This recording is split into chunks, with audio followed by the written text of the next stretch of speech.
It's a beautiful day and we're out doing what we like doing best, and that is exploring. We're out in the Sonoran Desert in the southwest, and it's about 80 degrees. It's absolutely beautiful. It's springtime and the desert is really nice right now. Yeah, a lot of winter rain and everything just brought a lot of color to the Sonoran Desert, and we're enjoying it quite a bit. You know, a lot of people are getting into the RV lifestyle, thinking about it, or maybe they just started or been doing it for a while, but there are a lot of great things about this lifestyle. But if it's something that you're considering, there's also some issues and some things that you might want to put some thought into before you decide to embark on this. Yeah, definitely. I mean, with a lot of things there comes romantic notions that just if I could just do this, that life's just going to be so wonderful. And in a lot of ways, in a lot of situations, it is if you make positive changes for your life. But there's also some things that are still going to be around. Just changing your zip code or your dwelling isn't normally going, or isn't necessarily going to change everything. So there's definitely some things to consider. Yeah, so we're going to share in this video some of the things that you might want to put some thought into before you decide to full-time RV, or things that you might want to see if you can make some tweaks or changes to if you're already doing it. Definitely. Your hobbies and interests are definitely something to take into consideration. If you're going to be traveling, you want to make sure that your hobbies and interests are going to go along on the road with you. Yeah, for example, if your great hobby is golfing, you love golfing, then that might work really well with RVing, because you're going to be traveling, going to different golf courses. Might just be, even better than doing it in a stationary place where you're going to the same golf course all the time. So that's a hobby that's going to work really well for a full-time RV lifestyle. Yeah, and if your hobby is like collecting and restoring old cars or something like that, it might not be as practical. Or maybe you're very active in your community and that means a lot to you.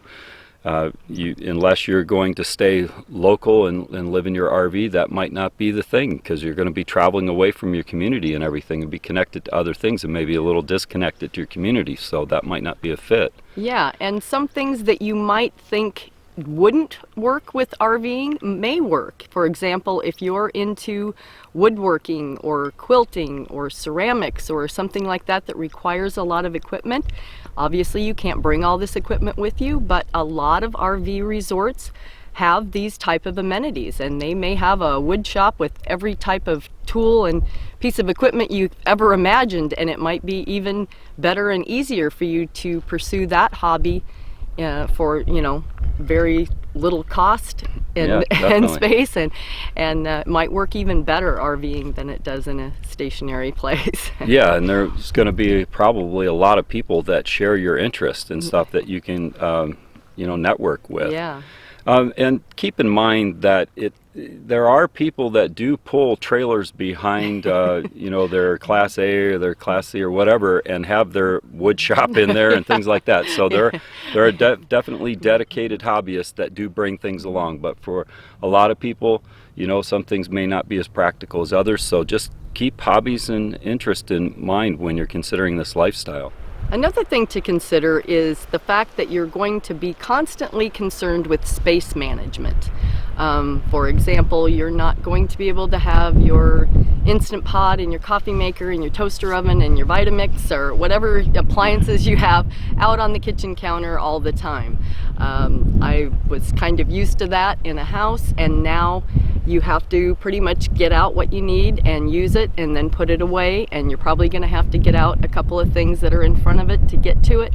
So it's not it's not a huge deal, but it is something that wears on you after a while, and it's something that you have to kind of stay committed to doing, because it's easy to get lazy and say, I don't want to drag that out, let's just go out to eat, so yeah. And when you're underway, you got to keep putting that stuff away all the time and make sure that it's not, in a house you can put things in a cupboard and don't have to worry about that crashing into that type of thing, but in an RV you got to keep those things in mind. So there is a lot of moving things around and stuff like that, and we do have a lot of counter space in our RV. For an RV, we have quite a bit, but in our home we had many more times that amount of space. And like I said, you can just put those things out and leave them there, but that's not always the case in an RV. And I know for me, I've got a lot of gear. I've got different projects going on at different times, and I tend to get things out and then think, wow, if I put this back away behind some of the things that I use more often, then I'm going to have to get all that stuff out again, and I'm just going to be doing that in a day or so, and so I'll leave them out in a pile or something, and then I find out, wow, something else came up, and before long I've got a considerable pile, and now I have a project just putting everything back away. And so, you know, it is definitely something that becomes an art form, I guess, that you're always putting attention to it. Yeah, so you're always going to be dealing with that. Not a deal breaker, but something that can wear on you, so just keep it in mind. In a house, an apartment, or some other type of stationary dwelling, you're probably not going to have to deal with your power, water, and sewage on a daily basis. It's basically hooked up, and you either flip a switch or turn a valve or something like that to get access to those services, and you rarely have to think about them. Well, in an RV, you're going to form more of an intimate relationship with the waste that you produce. So you're going to have to be emptying and cleaning tanks and filling tanks, and it you know, and then just hooking it up and unhooking. If the more that you're on the go, the more you're going to unhook your power, unhook your water, unhook your waste hoses, and so that can wear on you a little bit, but you know, it's like anything else. You get used to it, and it's all in your approach and how efficient you become at doing it. And you know, you probably talk to a lot of us that full-time RV, and we'll say, you know, we really don't think that much of it anymore. Yeah. But initially, it can be a little bit of something. Something that a lot of people have a difficult time getting, especially the sewage. You know, dealing with that on a regular basis really freaks some people out. Yeah. But it's really not that my big. favorite It's pastime. definitely nobody's favorite pastime, but it is something that you can overcome. Yeah, definitely. So you want to keep all these connections and these types of services in mind, because that's something you're definitely going to have to consider with this lifestyle. Something that was a big change for us when we started full-time RVing was just the fact that we were moving. We'd been living in the same house for many years, and we were moving out of that house.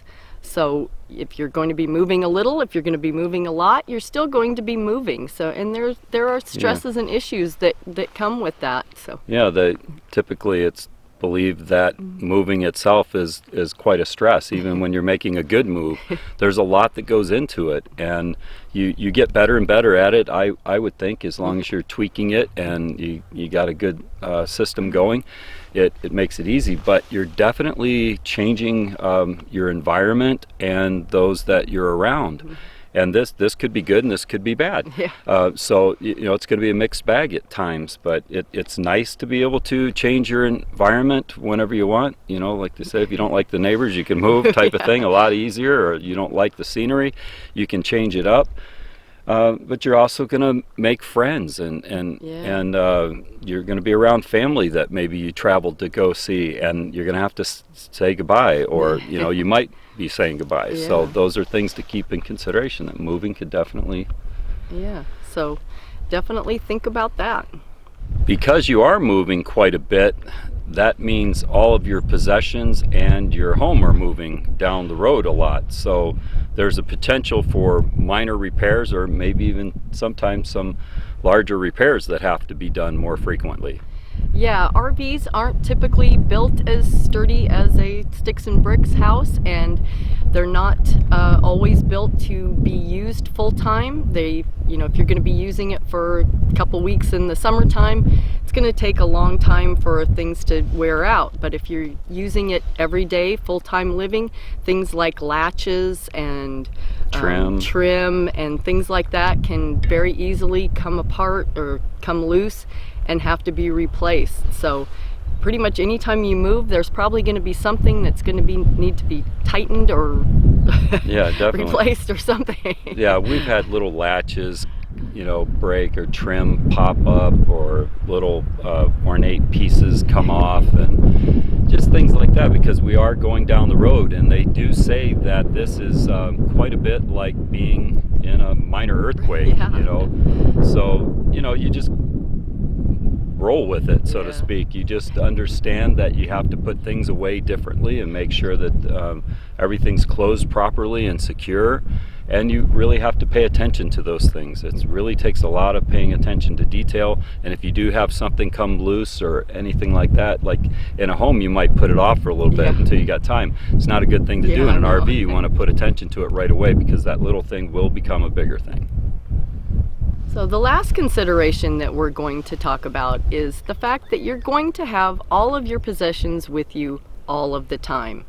And that can be difficult, especially when you're traveling. Yeah, we've found that to be, well, come to life quite a bit when we broke down on the highway one time, and things turned out quite well. You can check out the video that we made on that, but it still was a little bit stressful, just knowing that we had pretty much everything that we owned with us in the RV alongside of a highway. Yeah, and if you're in a house and you travel somewhere and your vehicle breaks down, you get your vehicle towed, you go back home, and you know, go from there. But if you're in an RV and your vehicle breaks down, then, like Bernie said, you're on the side of the road with everything that you own, and that is a little more stressful, because then you have to figure out, you know, how are you going to get your house to someplace safe, or, you know, how are you going to get it off the road. So definitely having everything with you makes things a little bit more complicated. Yeah, and you want to make sure that you pay good attention to the coverage that you have, the roadside services, the insurance. You know, the insurance plan that you have should cover accommodations and things like that.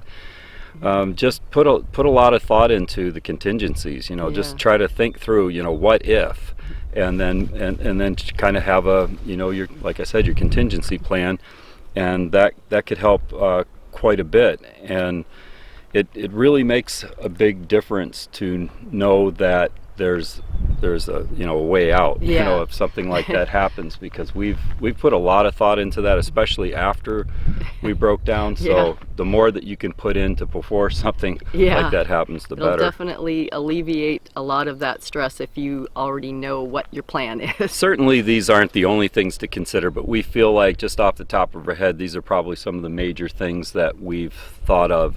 If you can think of anything else, please feel free to put it in the comments section. Maybe even something that we've shared resonated with you, or it's something that you're glad that you heard. Let us know in the comments section. And don't forget to share, subscribe, and click on that little notification bell. Thanks for watching.